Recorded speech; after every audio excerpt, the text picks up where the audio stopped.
What's Seiken World? Minasan konnichiwa. Welcome to the Layup Line with Nick Fazekas and John Ramey. I'm Ramey. Frustrations can boil over. Recently, we had a brawl in a hockey game in New York City between the Rangers and the visiting Red Wings. And now we know a fight in hockey is about as newsworthy as dog bites man. But this fight was a benches-clearing affair after the final horn. Even hockey people said it was noteworthy. A former training partner of Conor McGregor has been banned by UFC boss Dana White after his apparent involvement in a skirmish outside the ring with a rival fighter's entourage. Draymond Green confronted a fan in New Orleans during a Warriors-Pelicans game, taking issue with what the fan said to Green during play. The fan says he called Green Angel Reese, who of course is a star in the WNBA.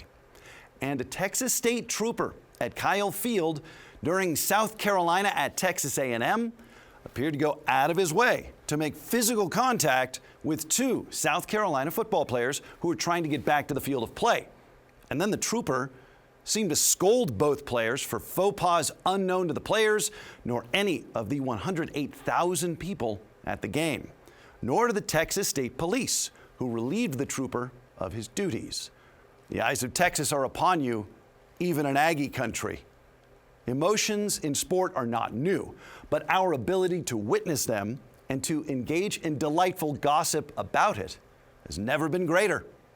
The Nevada Wolfpack is hot under the collar after a couple of early season losses. We'll talk about all of it with Nick Fazekas. The Layup Line is next. The following segment is sponsored by Northern Nevada Toyota Dealers. Welcome back, Layup Line. I'm John Ramey. He is Nick Fazekas. If you don't know, you better ask somebody. 2,464 career points, all-time leading scorer in the history of Nevada men's basketball, Hall of Famer with the Wolfpack, and my broadcast partner on the radio for Nevada men's basketball. Nick Fazekas, some November losses for the Wolfpack, a road loss at Santa Clara, 98-83, and now a home loss to UC Davis, a game we worked together, 75-71. And I don't like to be alarmist, but the nature of these losses were different, and so that makes me think there's more than one hole in the boat. Am I being panicky? No, I don't think you're being quite panicky. Of course, the early losses, you don't want to stack them up here in November. It's a tough hill to climb as it kind of keeps going, and UC Davis and the Santa Clara loss felt very different, and it kind of just is two different holes, right? I mean, offensively, it looked really good at Santa Clara.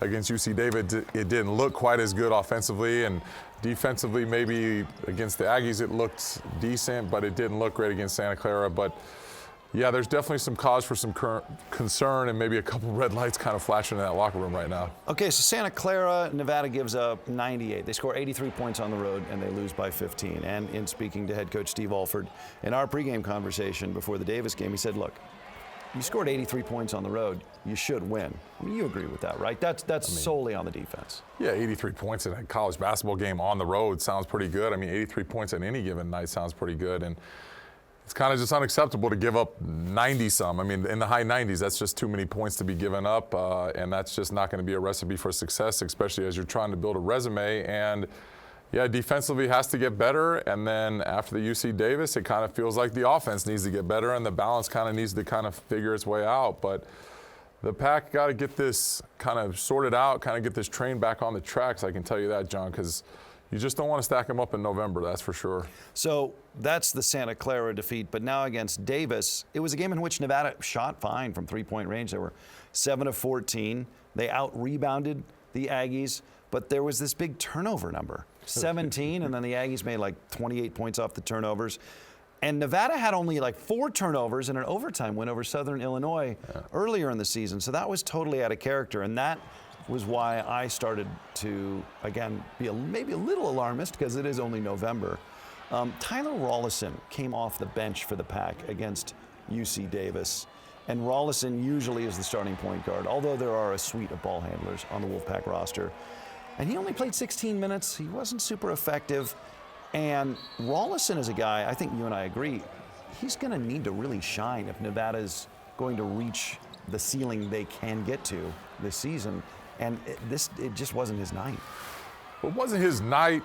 If you watch the Davis game, it kind of just felt like his attitude wasn't there, like he was maybe a little bit, out of sorts. But the fact that he didn't start, but he feels like he should understand that after last season, right? And he caught fire there towards the end of the year, and he started playing a little bit better, and you could just see that his attitude kind of changed. And yeah, I don't know if we're getting the last year, beginning of the year, Tyler Rollison all over again. And I know Steve's trying to figure it all out. The roster is brand new. I mean, Rollison, you would think, would be kind of a staple since he's one of the guys that came back, him and Chuck. And even Chuck is another story to talk about. But yeah, it's probably tough for Steve to kind of juggle all these different pieces and try to figure out who he wants to play, who he doesn't want to play, maybe who fits into the scouting report, whatever it is. But Rollison has to be one of those guys that's a staple for Steve, that he can kind of like look at Tyler and be like, hey, we know what we're going to get out of you every single night. You're a returner for a reason. And come on now, dude, you got to like kind of, lead the ship here on this whole thing. So Nevada ends up only scoring 71 points in the loss to Davis, and they shoot 50% from three-point range. They beat the Aggies at the free throw line. They out-rebound them. We mentioned turnovers, but that leads to the other team's points, not your own being stuck at 71. No. And so Nevada shot poorly from 2. Even though they shot well from 3. What are you seeing from the Nevada offense, especially regarding those 2-pointers that weren't there against the Aggies? I mean, John, there's a lot of, they're not shooting a lot of threes, but it just feels like it's almost got into like the NBA analytics game, where it's like we're either going to shoot a 3 or we're going to shoot a layup. There's like not much confidence or much rhythm in between. I mean, you got a guy like Elijah Price that he's kind of the jack of all trades. I know he's not a big three-point shooter, but he's starting to shoot the free throws a lot better, especially compared to what he was doing at Fresno. And I understand that these guys are maybe being told that they want to shoot free throws and they want to go seek contact. But at the same time, it's okay to get into the lane and get to like that 7-8 foot and just shoot an easy runner or shoot an easy just, floater, jump shot, hook shot, whatever it might be, to where it's like, okay, you don't want to foul me. I don't want to be fouled. Let me just make this easy gimme, and let's just go down to the other end. It creates a rhythm. It creates a flow, not only offensively but defensively, when that game is going back and forth. Against the Aggies, it just felt like the whistle was blowing like every 20 seconds, and it just like there was no rhythm in that game. And as much as fans may think that offensively affects it, it affects as much on the defensive end as well. All right, bright spot for the Pack, freshman Peyton White. He had a good night. He was 5 of 6 from the floor, 4 of 5 from 3. Finished with 15 points, tied with Elijah Price for the Nevada high scorer. White is a freshman out of Crespi Carmelite High School, San Fernando Valley. Shout out Crespi. Paul McKeskey and Julian Delgadio both went to Crespi. And I know you and I both like what we saw out of White in that game, and so far this year. Big time. I mean, Peyton played well last night. We talked about it on the broadcast when we were done. A little bit of a black cloud, I'm sure, as Peyton went back to his dorm room, and it was probably a little bit of a bummer that the Pack didn't get the win, but it was a big step for him. I mean, he shot the ball really, really well. He shot the ball tremendously since he's stepped foot on campus, and so Peyton is definitely that guy that's a bit of a bright spot for what the Pack have going on, and you want to see him get more shots, probably more reps, and find his way, probably defensively. I'm sure Steve's looking for a little bit more, because offensively he's proved that he belongs. All right, Nevada is not the only team in the Mountain West that suffered a home defeat. San Diego State in 2 overtimes, losing at home to Troy. That's not supposed to happen, No. And yet it did. They were tied at halftime. We were kind of monitoring that during our ball game. I mean, is that just college basketball, or are you now, I guess this is like the anxiety episode. We're like, ooh, what's wrong with Nevada? What's wrong with the Mountain West? Are we already, like, is the sky already falling? I would hope that the sky's not already falling, right? Like it's the Mountain West. It's always been like a multiple bid league, and you would think that San Diego State, playing at San Diego State, I never got to play there, but I understand it's a pretty difficult place. It's a hard place to play. Nevada's never won there in the 21st century. So it speaks volumes for itself, right? So for Troy to go in there and get the win, it's kind of showing maybe Troy's actually a good basketball team. I don't know that I believe that, but yeah, the Mountain West has taken some on the chin early here. That is definitely true, and I don't know. I mean, it's going to be fun as league gets going, but yeah, it's maybe not the sky is falling, but it might be starting. I mean, it's also like you think about bids in the NCAA tournament. I mean, very realistic situation could be 2 bids for the Mountain West. Let's talk quickly about Nevada alum Kobe Sanders, lighting it up for the Clippers. He scored 17 in his first start for the NBA's Los Angeles Clippers. I know you and I really, we were intrigued by Kobe's journey with the Pack last season, and he did figure it out at the end, and he did start to really put together big numbers that kind of aligned with what we thought his potential was. Are you surprised to see him translating so immediately at the highest level of basketball? Surprised? I don't know. I would say surprised, right? I mean, we knew Kobe had the size. He definitely had the skills. He had the offensive sort of prowess that he could use at the NBA level. I would say maybe defensively you thought that maybe it couldn't work for him. I am a firm believer that defense doesn't matter a whole lot in the NBA, and I think that's a very overrated and just a sort of excuse for GMs to be like, oh, we don't play because you don't play defense. You're like, the other 15 guys don't play defense either, right? And so that's never really made sense to me. So Kobe fits in, right? And I think the NBA is very much a fit, right? He's kind of made his way onto the LA geriatrics instead of the Clippers. These guys only play 5 games in a season. Kawhi never plays. Bradley Beal's already hurt. Nobody plays, and so it's a perfect opportunity for Kobe. And that's really what's awesome about it, is that he's capitalizing on the opportunity, taking nothing away from Kobe. He got his 17. I'm really happy for the kid, really proud of him. And I hope he continues to, take his game north and, continue to kill as he gets those minutes, because that's very much what the NBA is. It's an opportunity-based league. Yeah, opportunity knocks for Kobe Sanders. Way to go, Cobes. Okay, timeout on the layup line. When we come back, we're going to talk about fights, a brawl. We'll meet you at the bike racks after this. The following segment is sponsored by Nevada Department of Wildlife. All right, we're back on the layup line. Hall of Famer Nick Fazekas. I'm John Ramey, and we're talking about fights. There's just been a confluence of stories in the zeitgeist about brawls. And we'll start with the most obvious one, hockey, right? There's always a fight in hockey. Drop the gloves. But this one was interesting. It was Detroit at New York, the Rangers, and after the final horn, and I'm sorry I don't have the teams on this. Hockey's very confusing to me. 2 halftimes, very strange. I can't handle it. You have to talk to my brother about hockey. But anyway, one guy from one team fired a puck after the final horn into the empty net, right? Just like you would do in basketball. Yeah, Rangers, Red Wings, but I don't recall which side did this. So one guy fires the puck into the empty net, just like you would do finish a shot, right, after a whistle. And the bench is cleared. The game was over. Wow. So even hockey people, again, I have hockey experts in my family. I checked on this. This was a big deal. Then you had this UFC corner guy, former training guy with Conor McGregor, get banned because he started a fight outside the ring during a fight. Dana White says this guy can never come back to UFC. But what I want to talk to you about is Draymond Green, because he confronted a fan who called him Angel Reese. Just like, that's good chatter, right? It doesn't sound like a racial slur or anything. I just need your perspective on this. Like, you can hear what fans say in basketball. Yeah, of course. We talked about it a little bit. It's the one sport, right, John, where I can remember I was called Napoleon Dynamite. I was called this. I was called that. I mean, we've had it all. I can remember going to a game at UTEP, and one of the fans actually spit on our trainer, like literally spit on the trainer. Okay, that's crazy.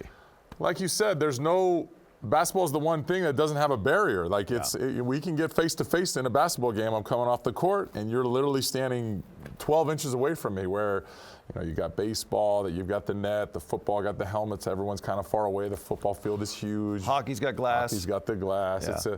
It's the one unique sport, basketball, where you literally can get face to face with the fan. I mean, you watch the Laker game and there's you can pay money to almost practically sit next to LeBron James. And so some of these fans just don't understand that, you're talking to a real person, and, who knows what's going on in Draymond's day or how he's feeling about the game and this and that. And you kind of pop off and say the wrong thing, and Draymond's kind of ready to go. So I would tell the fans to caution. I mean, these guys are humans, and they're big humans, and they're, they have things going on in their lives too, and sometimes they don't want to hear the things that you have to say.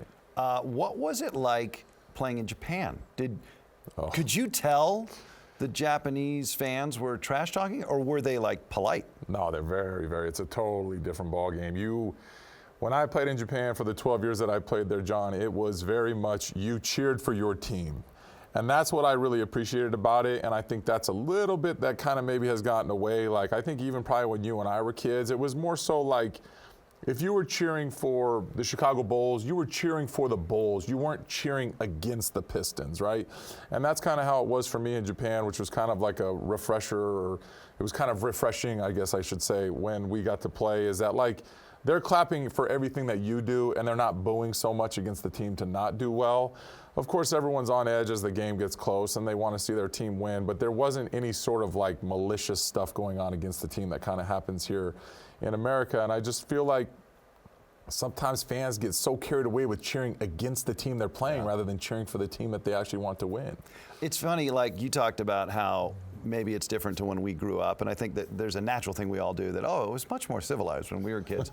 I'll say this though, when I went to ball games as a kid, like a heckler, somebody getting on somebody, it stood out. For sure. And I don't know if it's as unique now. Maybe it's more common. I think you're right. I just don't think it stands out as much, right? You used to get that guy that would be at the baseball game and he'd be hounding every single batter that came up, that, you're cheering for the A's and you're playing against the Giants, and it's like that guy's just hounding every single Giants batter that comes up, and you're like, dude, like, what about the A's? Like, what about the guys that are actually batting? Like, why don't you cheer them up, try to bring them up, try to, and I understand that, playing in an arena that size, I played in those arenas, for the most part, you don't hear a whole lot. I mean, you kind of hear whatever and you kind of just block it out, but it's like, I sometimes wish that people could kind of get back to that more civilized place that we were when we were kids and cheer for your team, don't cheer so for much against the other team. All right, let's talk about this other one, the state trooper kind of going out of his way to bump two South Carolina football players at Texas A&M. Now, the trooper has been relieved of his duties, according to the Texas Department of Safety. Well, I've never seen anything like that before. No. I don't know. That one felt weird. Just an officer of the law going out of his way to like escalate a situation. Yeah, didn't love that. Didn't love that at all. Not a lawyer, not a law enforcement expert, just saying didn't love it. I don't think anyone loves to see that, right? I mean, this is maybe not, it's obviously a sports-related thing, maybe not something for us to debate here on the layup line from a political plate, but like, you never want to see that, right? I mean, especially at the college ranks, John, I remember being in college. Sometimes college kids can maybe get a little bit more rambunctious and maybe get a little bit more off the wall, being that sometimes when you're 19, 20 years old, you still believe that you're invincible. And maybe that's what happened, and obviously the officer kind of had to put people in his place, which are kind of like, just kind of let them do what they want to do. It's probably not that big of a deal, in the grand scheme of things. But yeah, this week was the week of brawls, it seemed. All right, we'll take a time out. When we come back, we'll have our Japanese phrase of the week, and we'll talk school, because Nick Fazekas did come to play class. Stay with us.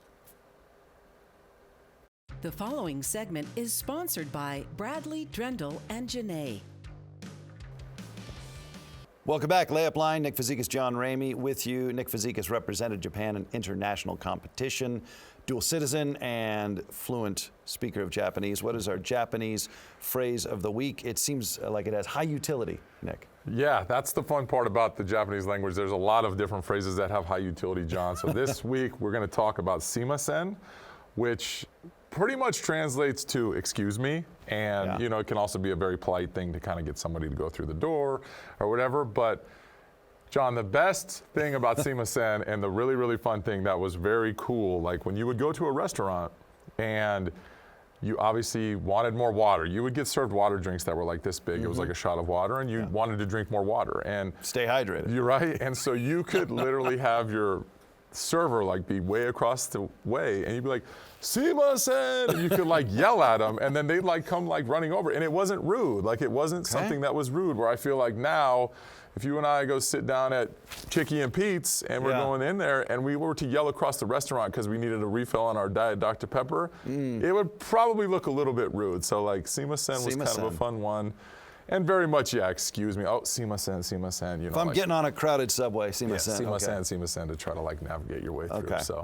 So we've got daijobu, dozo, Sumimasen. Sumimasen. Okay. I mean, now, there will not be a final on Japanese, but I will tell you this. Semesters-based university students across the globe, we are approaching finals, and Nick Fazekas and I are both undergraduates currently at the University of Nevada, and I am starting to get a little anxiety at the end of the class because, as you and I have discussed, you open up that web campus, you open up Canvas, the back end, and you think, oh, yeah, I'll just write this little essay that's due at midnight, and whoops, it's a 10-page paper that's due, sure. and you've got about 90 minutes to execute it. Oh, man. Yeah. Restarting school, John, I think at our age is definitely different. The online community has changed a lot from as far as like doing it online. I just didn't even, I never even remotely even thought about doing that when I was in college. But yeah, John and I are currently working through our finals as we speak. And have yours begun yet? Mine haven't started yet. I took a test. Okay. I took a test on Sunday, and I literally had to like lock down my browser, my computer almost felt like it was malfunctioning, and then I got into my test, and then I had to turn my webcam on, I had to put my ID up, and I had to actually explain if I got up from my computer what was going on because you can't cheat on the test. And so we don't want academic fraud. We don't want academic fraud, but yeah, this undergraduate, I'm trying to get there. I'll be doing it again in the spring. Same. It's been quite an experience, right, John? It's been a wonderful experience, and we will continue to share more of our school days stories. Nick Fazekas and John Ramey with you. Thanks for being with us on the Layup Line. We got 10 seconds left, Nick. Your hopes and dreams as we go forward in the Nevada basketball season. I hope we go undefeated the rest of the way, and we get a tournament bid in March, and that would be my hopes and dreams in a perfect world. He's Nick. I'm Ramey. Peace.